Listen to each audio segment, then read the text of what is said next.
তসলিমা নাসরিন কে, আমাদের সেটা দেখতে হবে। আপনারা জানেন তসলিমা নাসরিন বাংলাদেশে ওনার যে চিন্তা ভাবনা সবকিছু নিয়ে বাংলাদেশের সংস্কৃতির সাথে ওনার যে চিন্তা ভাবনা এটা যায় না।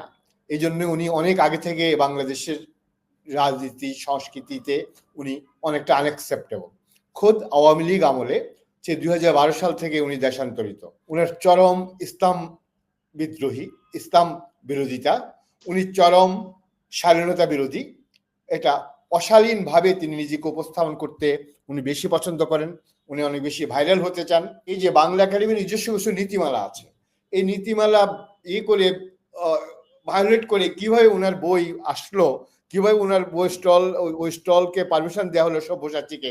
ওরা কি বাংলা একাডেমি কি জানে না যে ওরা কার বই বিক্রি করবে কি করবে না? তো এখানে আমার মনে হয় যে বাংলা একাডেমি এবং সংস্কৃতি মন্ত্রণালয়ের ভিতরে সমস্যা আছে। মহান 21-এর বইমেলা নিয়ে, বাংলাদেশের 21-এর বইমেলা বাংলাদেশের ঐতিহ্যের একটি অংশ। আমরা দীর্ঘদিন ধরে এই বইমেলা আমাদের সংস্কৃতি, আমাদের কালচার, আমাদের সংস্কৃতির একটি অংশ। ফেব্রুয়ারি মাস মানেই তো বইমেলার মাস। ফেব্রুয়ারি মাস এলে আমরা 21-এর গ্রন্থমেলার আয়োজন করি। এখানে শুধু 21-এর বই বিক্রি হয় না, এখানে 21-এর উপর 21-এর তাৎপর্য নিয়ে, গুরুত্ব নিয়ে আলাপ আলোচনা হয়, আর অনেকের সাথে দেখা হয়, সুধীজনদের সাথে দেখা হয়, ভাব বিনিময় হয়।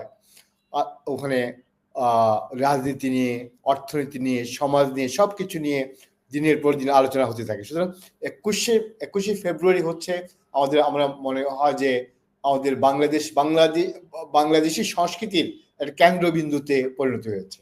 এবং 21-এর বইমেলায় আমরা জানি যে 21-এর বইমেলায় অংশগ্রহণ করতে হলে বাংলা একাডেমি এই মেলাটি আয়োজন করে, ওনাদের পারমিশন লাগে এবং সংস্কৃতি মন্ত্রণালয় এবং বাংলা একাডেমি জয়েন্টলি কাজটি করে থাকে।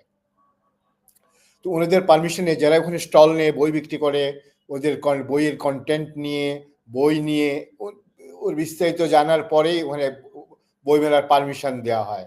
কোন ধরনের বই ওখানে বিক্রি হবে, কোন ধরনের বই হবে না, ওসব 21-এ বাংলা একাডেমির নিজস্ব নীতিমালা আছে, নীতিমালা অনুসরণ করতে হয়। তো যেটা বলছিলাম তসলিমা নাসরিন, ব্যক্তি তসলিমা নাসরিনের বিরুদ্ধে আমার কোনো ক্ষোভ নেই, আমার আক্ষেপ নেই। একজন লেখক, একটা সব্যসাচী লেখক যদি তসলিমা নাসরিন হয়, আমি তাকে অভিনন্দন জানাই, শুভেচ্ছা জানাই। উনি লিখতে পারে, তার লেখা যদি চাহিদা থাকে চলবে। কিন্তু বিষয়টা হচ্ছে তসলিমা নাসরিন কে, আমাদের সেটা দেখতে হবে।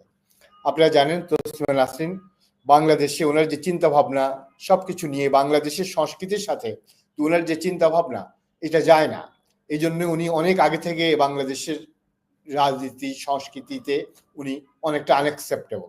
খোদ আওয়ামী লীগ আমলে যে 2012 সাল থেকে উনি দেশান্তরিত, তাকে বাংলাদেশ থেকে তাড়িয়ে দেওয়া হয়েছে। উনি বাংলাদেশে আসলেই তাকে আইনের মুখোমুখি হতে হবে। এই যে উনি নিজে পালিয়ে আছেন যেখানে, এবং তার যে বিতর্কিত, তার যে বইপত্র অনেক, শুধু একটা না, এটা নতুন জীবন, ওনার লজ্জা থেকে শুরু করে সব কিছু, এই যে এই এখন যে বইটি লিখে, যে বইটির নাম বললেন চুম্বন, এই যে শব্দগুলো, উনি শব্দ চয়ন থেকে শুরু করে সবকিছু, এগুলো জিনিসগুলো যে অবাস্তব তা না, সবগুলোই বাস্তবতা আছে। কিন্তু বিষয়টা হচ্ছে এগুলো কি আমাদের সংস্কৃতিতে ওপেন সংস্কৃতিগুলো চলে কিনা, এই শব্দগুলো, এই শব্দ চয়নগুলো শুনলেই মনে হয় যেন এখানে একটা অবসিন ল্যাঙ্গুয়েজ বা একটা এখানে একটা এটা দূষণীয় শব্দ মনে হয় আর কি বাংলাদেশের কালচারে, বাংলাদেশের সংস্কৃতিতে। কারণ আমরা এমন একটা সংস্কৃতিতে বড় হয়েছি, এখানে আমরা বড়কে সম্মান করি, ছোটকে স্নেহ করি, আমরা প্রকাশ্যে ভালো কথা প্রকাশ্যে বলতে পছন্দ করি, এবং মন্দ কথা অপ্রকাশ্যে বলার কথা প্রকাশ্যে আনাটাকে আমরা একটা দূষণীয় মনে করি, বাংলাদেশের সংস্কৃতিটাকে দূষণীয় সংস্কৃতি মনে করে। সেই সুবাদে তসলিমা নাসরিনের বরাবরই ওনার লেখাগুলো, ওনার যে উপন্যাস, উনি দেশে বিদেশে যারা বাংলাদেশের সংস্কৃতির বিরুদ্ধে গিয়ে উনি দেশে বিদেশে অনেক সম্মান পেয়েছেন, অনেক খ্যাতি অর্জন করেছেন। কিন্তু এই যে খ্যাতি, সম্মানের পেছনের মূল কারণ হচ্ছে ওনার অনেকগুলো কারণের ভিতরে একটি হচ্ছে ওনার চরম ইসলাম বিদ্রোহী, ইসলাম বিরোধিতা, উনি চরম স্বাধীনতা বিরোধী। এটা অশালীনভাবে তিনি নিজেকে উপস্থাপন করতে উনি বেশি পছন্দ করেন, উনি অনেক বেশি ভাইরাল হতে চান, এবং উনি হচ্ছেন বাংলাদেশের যে যে বিপ্লব হলো, বাংলাদেশের যে 24 যে জুলাই বিপ্লব হলো, রক্তাক্ত জুলাই বিপ্লব, এই বিপ্লবের চেতনা বিরোধী উনি। উনি এই বিপ্লবকে ধারণ করেন না, বাংলাদেশের এই নতুন বাংলাদেশকে উনি উনি ধারণ করেন না। নতুন বাংলাদেশ সম্পর্কে তার ধারণা অত্যন্ত ন্যাক্কারজনক এবং অবমাননা করে। উনি প্রায়শই ফেসবুকে যেসব স্ট্যাটাস দেন, ওগুলো পত্র পত্রিকাতে দেখি প্রায়, উনি সবগুলো আমাদের বিপ্লব বিরোধী, বাংলাদেশের বিপ্লব বিরোধী মিনস বাংলাদেশ বিরোধী, আমাদের দ্বিতীয় স্বাধীনতা বিরোধী ওনার বক্তব্য। এবং এবং উনি এমন যে বিতর্কিত, খোদ ফেসিবাদী সরকার পর্যন্ত তাকে বাংলাদেশের মাটিতে স্থান দিতে সাহস করেনি। উনি পালিয়ে গেছেন দেশ থেকে, উনি পালিয়ে রাতের অন্ধকারে তিনি দেশ ছেড়ে পালিয়ে গেছেন। ভারত ওনাকে সহায়তা করেছে এবং সারা পৃথিবীতে বাংলাদেশ বিরোধী, ইসলাম বিরোধী যেসব শক্তি আছে তারা তাকে প্রোটেকশন দিয়েছে। তো ওনাকে যে প্রোটেকশন দেওয়ার মূল কারণ হচ্ছে উনি ইসলাম বিদ্বেষী। উনি বাংলাদেশের দ্বিতীয় বিষয়টা নিয়ে আসবো আপনার কাছে একটু সংক্ষিপ্তভাবে। একটা যে তসলিমা নাসরিনের যে বর্ণনা আপনি দিলেন, এমন একজন ব্যক্তির বই বাংলাদেশের বই মেলাতে হঠাৎ করে এখন আসার পেছনে আসলে কারণটা কি? এই কথাটা বলছিলাম যে আমি ব্যাকগ্রাউন্ড দেওয়ার কারণ হচ্ছে ফোরগ্রাউন্ডে নিয়ে আসা সামনে। বিষয়টা হচ্ছে এই যে বাংলা একাডেমির নিজস্ব কিছু নীতিমালা আছে, এই নীতিমালা করে ভায়োলেট করে কিভাবে ওনার বই আসলো, কিভাবে ওনার বই ওই স্টলকে পারমিশন দেওয়া হলো সব্যসাচীকে। ওরা কি বাংলা একাডেমি কি জানে না যে ওরা কার বই বিক্রি করবে কি করবে না? তো এখানে আমার মনে হয় যে বাংলা একাডেমি এবং সংস্কৃতি মন্ত্রণালয়ের ভিতরে এই সমস্যা আছে। ওরা নিশ্চয়ই বাংলা একাডেমি সংস্কৃতি মন্ত্রণালয়ের পারমিশন নিয়ে, সংস্কৃতি মন্ত্রণালয় এমন কিছু পারমিশন দেবে না বাংলা একাডেমিকে যেটা রাষ্ট্রের বিরুদ্ধে যায়, যারা জনগণের মেন স্ট্রিম জনগণের ইচ্ছার বিরুদ্ধে যায়, বাংলাদেশের মূল চিন্তা চেতনার বিরুদ্ধে যায়, আমাদের সংস্কৃতির বিরুদ্ধে যায়। সুতরাং এখানে বাংলা একাডেমি এবং সংস্কৃতি মন্ত্রণালয় এই দুইটাকে আমি দায়ী করব এই জন্যে যে এমন একটি বই, এমন একটি স্টলকে এখানে পারমিশন দেওয়ার জন্য যেটা বাংলাদেশের কে অস্থিতিশীল করবার জন্য, বা এই যে মেলাতে আক্রমণ প্রতি আক্রমণ, এর মানে হচ্ছে কি, মানে এটা হচ্ছে এখানে একটা বাংলাদেশকে অস্থিতিশীল করার একটা প্রবণতা।